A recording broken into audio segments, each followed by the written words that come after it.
Hello everyone, in today's video we're going to be taking a look at for loops in Python.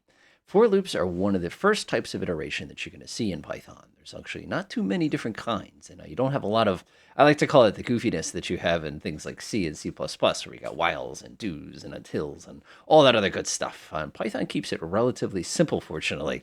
For loops are probably the easier of the two loops to figure out because in a for loop, you're simply going to be iterating something a specific number of times, and it has a lot of really, really helpful little things that you can do with it. So the first kind of for loop we're going to do is we're just going to show you how you can use it to repeat an element a certain number of times. Now let's say, for example, I want to print hello. I'll keep it nice and simple, and I want to print hello a total of 5 times. 2, 3, 4, 5. Let's go ahead and press that lovely play button. And what you'll observe down here is it prints hello 5 times. Now, if I needed to print hello 50,000 times, this ain't going to go so well for us on account of the fact that that's a lot of wasted lines of code, which is why it is so important to recognize when you need to do something that involves a loop. Now, a for loop is a relatively simple structure. We're going to start by typing in for.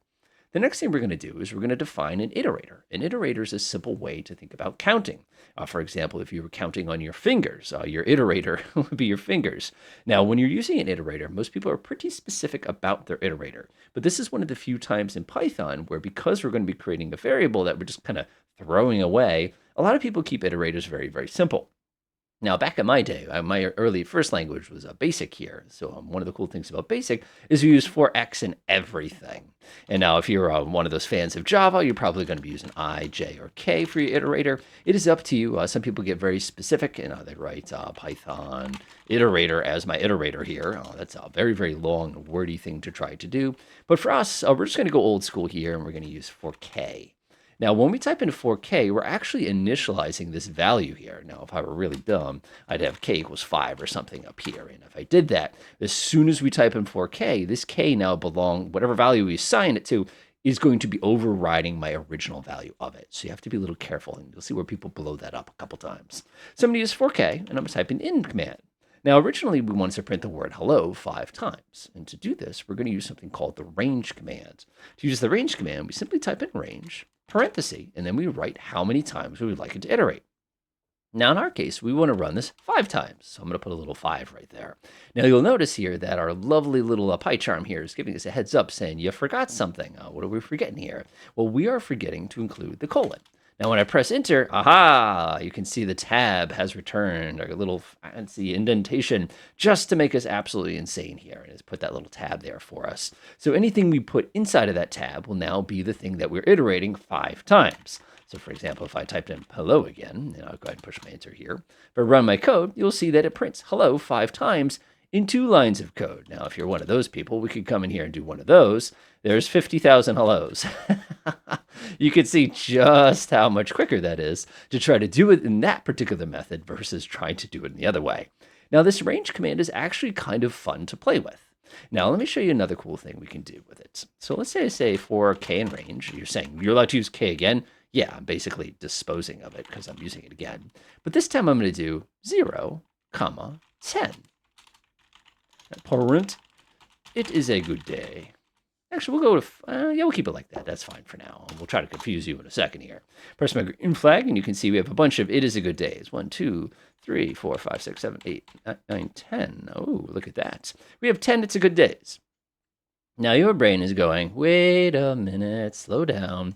You started at 0 and you counted to 10. Actually, no, I didn't count to 10. I actually counted 1 less than 10. Remember I was warning about ranges in Python earlier? It is back to make fun of us.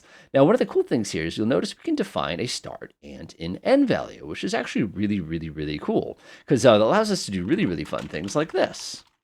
If I wanted to do, let's do 100, 0, print, haha, I broke it. I borked it. I will do borked it, why not? So now if I run this, prepare to be slightly disappointed. You'll notice it never ran.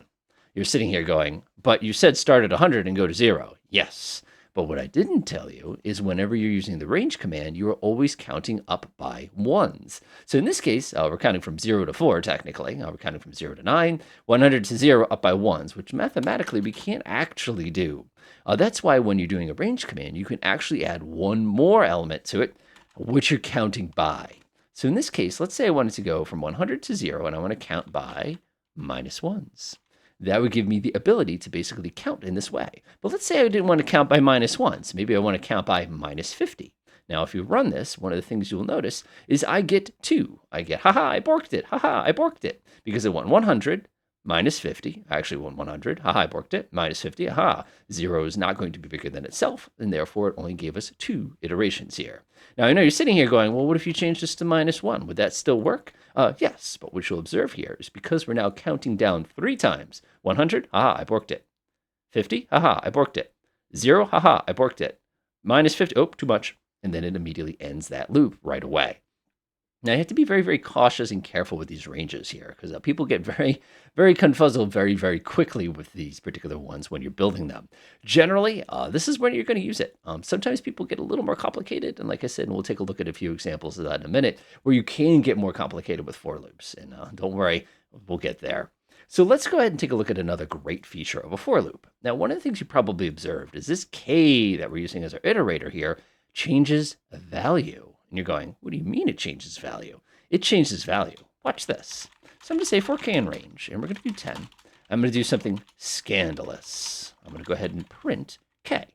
Now you're sitting there going, you can't just print k. Oh, yes, I can. As a matter of fact, when I print k, you'll observe that we can actually see the value of k as the actual loop is shooting itself through. Now you'll notice, just like I promised, we start at 0, we end at 9, even though we said 10. If you absolutely have to be that person, we could do one of these things. And I'll go like that. That'll get us 1 through 10 here. And you can see very clearly, we get a 1, we get a 10 right there. And that's working awesomely. Now, that's a pretty good way to go ahead and dictate what you want to do with a loop. Some people get a little creative with this, like I want to fill the entire loop up with even numbers or something like that. You know, you could do something like, we could say numbers equals blah, we could do something like 4k in range. We could do 2, 101. You could say count up by 2, and then you could say numbers dot append.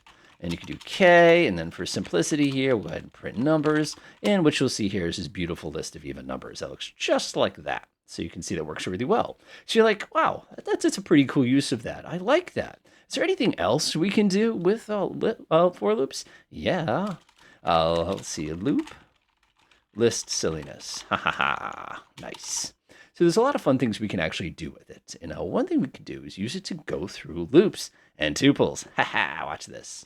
So what I'm going to do is create myself everybody's favorite list. Oh, we shouldn't do colors. We should do bands this time. Let's have some fun. I'm going to do Porcupine Tree. I'll go ahead and say Haken here. I'll put a Pink Floyd in here. Who else are we going to put in there?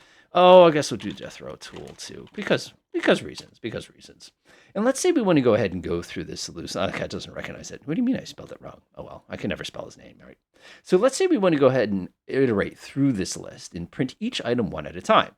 Now, people who've been following around since the beginning know that you can actually do this very quickly with an F string. We can actually use the join command to do that. We can join like a comma between them. But what I want to do is I want to actually loop through them and print each one individually. Let's do it. So I'm going to go ahead and type in 4. And now this time my iterator isn't going to be that ugly K. I'm going to type in something that's very clear. So I'm going to actually type in for band, meaning this is my iterator band, in bands. So now what you'll see here is I'm saying go through each item inside of this list, make it the value of band, and then go through it until we've run out. Now, if I come on here and say print bands, watch what happens. Broken. But if I print a band, you'll observe that it prints each item inside of that list individually. That's actually pretty cool. Now, if I want to be all professional here, whoa, getting ahead of myself, you can see I can make it all look pretty and everything like that. I can put spaces and commas and all that other great thing in here. But the key thing here is you'll notice that this now element will go through each list and absorb the value of that current position of that list. In this case, my 4 strings, we go through each one individually. I go ahead and I'll get rid of this little business. I know it confuses you. So that it makes it so that you can see it very effectively. Now you're sitting there going, wow, that's really, really, really cool. But is there a way that you could like figure out what item in the list this is as you go? Yeah, there's a couple different ways to do that. And we're going to go ahead and show you a couple of those real fast. The first one is going to be using something called enumerate, which allows us to basically split something between its index and what it actually is. So for example, let's go ahead and create myself another for loop. I'm going to say for I and X, just representing index, comma, band in enumerate. And then what we're going to simply do here is write in the name of bands. Now, this is a really slick trick. What this will do now is this will create two variables at once as we iterate. The first variable, INX here, is going to represent what item it is in the list. In this case, since it's a list, item 1 is going to be item 0, as you all know. Band is going to represent that actual element that is inside of the list. Now, you probably notice this little enumerate thing over here. That's basically doing the job. It creates an enumerate object, which basically helps separate the two different components into each other. So let's go ahead and take a look at this. So now if I print, we'll do it in fancy F string, band hashtag, let's see, INX is, this seems a little weird. Let's see what this looks like. Boop, just like that. You can see here, band 0 is Porcupine Tree, Haken, Pink Floyd, Jethro Tull, just like that. And you can see that we can actually see the two elements separated from each other, which is a really, really slick trick if you're doing something like an inventory and adventure game or something along those lines, and you want to go ahead and show sort of what is inside of those elements of working very, very effectively. Now, very, very, very sharp people would say, hey, wait a minute. What if I wanted to be that guy and manually go through the list? Well, we could do that too. Let's do that, just because we want to make things complicated. So let's go ahead and create ourselves a little handy-dandy for loop here. I'm going to say 4K in range len bands. Ah, look at this. So what I'm doing is saying, give me how many items there are in band. 0, 1, 2, 3, 4. 4 items total. And I want to start at the value of 0, and I want to iterate upwards. So now if I simply come in here and type in bands of K, theoretically, we should get a very nice little list of all the elements inside of those bands. Now, you're sitting here saying, okay, this is kind of the nasty way. Does this ever have a use? Yeah, sometimes people do things like this, where they'll like start at element 2 and just give me the items at the end of the list. Sometimes you'll see stuff like that. But this code here is exactly the same thing as the code here. Now, you're probably sitting here saying, well, wait a minute. You could actually probably recreate this code in 28 and 29 very, very quickly just by using print k comma band. Yeah, you could definitely do that. That'll definitely do the deed there. But as you can see, this is just so much cleaner kind of a thing. Now, we're going to give you something a little bit advanced here. Whoa, it helps if you spell through it correctly. Oh my gosh. Now, this is interesting. We have not seen dictionaries in Python yet. So we'll see dictionaries later on. And in case you go see it and you come back, this will all make sense to you, kind of a thing like that. But a dictionary basically allows you to have an index that's something other than a number, and it doesn't have to be in order. So just as an example here, I could say, what do we want to do? Pilots. I'll do pilot skills. I don't know why not. So we'll create a John Pilot here. J-O, I will make them lowercase because Joggin. John, he has a skill of 75. We have a Mary, who has a skill of 100. And of course, we have, let's see here, we'll pick a fun one here. We'll do Pat, who has a skill of, 80, kind of a thing like that. Now, without going too far into dictionaries, basically what we're doing, that's right, because in this version of Python, we do it this way. The cool thing here is you just need to know that the index of this is going to give me a value of 75. The index of this is going to give me 100, so on and so forth. Now, watch this. Now, if I go ahead and create myself my little list here, for example, if I say for item let's say pilot skills, if I print item, now actually we should do pilot here. We should be professionals. We should be professionals. Let's go ahead and do that one like this. If we say print pilot, watch what happens. You'll notice that it prints the names of my pilots. So we have John, Mary, Pat. But what I really, really wanted to do is I wanted to print the pilot and their skill. So now if I do a comma here, I can actually say pilot. This is going to sound crazy. Let's see here. We need pilot skills of pilot. Your brain is going, what did you just do? And you can see here that we're printing the pilot's name, and then we're going into the dictionary with that pilot's name so we can get their skill and actually display it just like that.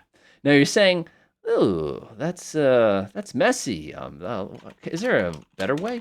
Messy way to go through dictionary and print keys and their pairs. That's kind of messy. The answer is there's a less messy way. So let's go ahead and grab my for loop another time here. Now what I want to do this time is I'm going to use the same technique I did before. Pilot, comma, skill. That makes more sense. So now I'm going to say in pilot skills, just like that, colon, dot items. We want to be careful here because we're getting the items. And again, we'll take a look at dictionary stuff later. I just thought I'd throw this in here so you can see another use of a for loop. So now I can simply come in here and say pilot, comma, skill. Sil. Yes, we could do sil too if that works for you. So now if I run it, what you'll observe here is that it works exactly the same way because the pilot is going to be the initial key and the value that comes out of that element inside of these items is going to be that second value. As you can see, it gives you a nice little list like that. So the last one we're going to take a look at as far as for loops here, looping through a coordinate pair, coordinate pair. And then we'll go ahead and take a look at this one. Let's say we create ourselves a bunch of coordinates. Maybe we're doing some drawing or something like that, and we want to just sort of zip through them using a for loop. Well, there's a couple different ways to do that. So if I do, we'll do chords, kind of thing like that. Oh, should always have an S. We'll keep it nice and simple here. We'll do 1, 2, we'll do a comma, we'll do a 3, 4, comma, and we'll do a 5, 6. Nice. What you'll observe here is I have myself a list called chords, and in my list is 1, 2, 3 individual tuples. Now, what I want to do is I want to print each one of these nice and neatly. Now, the messy way to do this, oh my gosh, I don't even want to imagine the messy way to do this. Yuck, I'm not even going to visualize it, is to use, we're going to do it the nice way. The nice way. And what we're going to do is the same thing we've done before. We're simply going to say for x, y in chords. Now, watch how simple this is. All we have to do is print x, y. Now, the thing that makes this so effective is you look now, it's going to give us these nice coordinate pairs going right down there, just like that. Now, if we want it to be the messy way, because you asked so nicely, messy way, for x in chords, let's see, range, length of chord. Oh my gosh, this is so ugly. I'm actually going to use K here. Look at how ugly this is. Print, oh my gosh, chords of K of 0, comma, chords of, oh my gosh, this is so ugly. K of 1.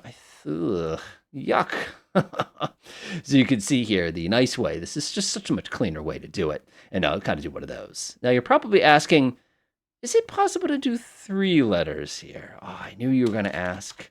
Silly chords. We'll do silly chords here. We'll go ahead and keep this nice and simple. Because you asked, let's do one of these. Oh my gosh. Oh boy. This is the humanity. What have you done?